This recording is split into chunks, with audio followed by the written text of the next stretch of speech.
Salve Maria and welcome back. Today is part 1 on the categorization of virtues.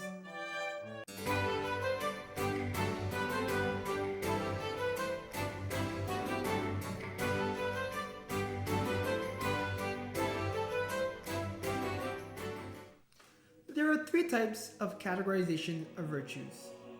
The first one we'll look at is the one least important to us, but it is good to know to make sure we understand things, or if you want to jump into philosophy.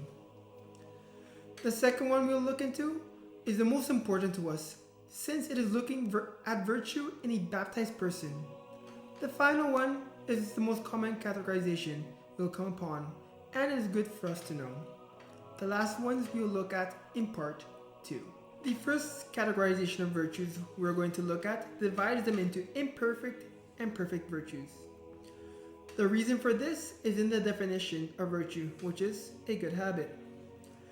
The imperfect virtues are basically those good habits that make us good in something. Example, a good philosopher or a good painter. We will look more into this later. The perfect virtues make you a good person, a virtuous person.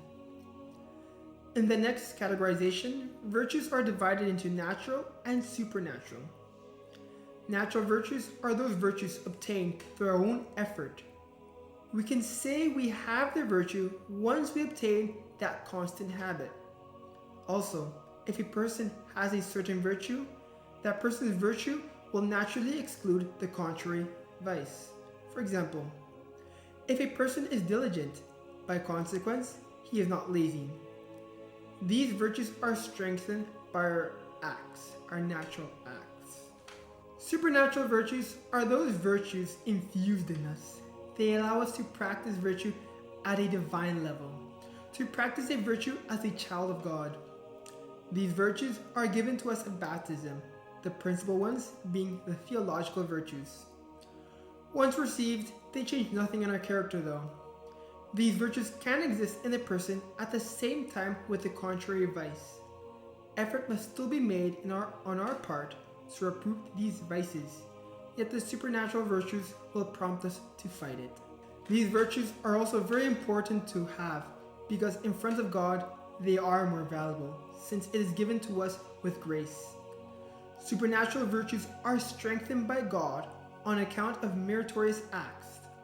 Once we receive those virtues and practice them, God strengthens it. For us to perform supernatural virtues infused in us, we must do these acts out of love of God though. Natural ones can be done out of a rational good. Example, it is good to get your work done, therefore I will be diligent.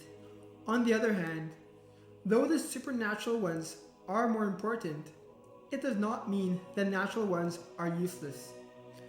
The natural ones facilitate action and allows grace to work more freely within us, and it is only with the natural virtues we can eliminate vice. Supernatural ones allow us to practice virtues at a level expected from a baptized soul, something that cannot be done naturally. As we continue in this series, we will study the same virtues the moral theologians study, the natural ones.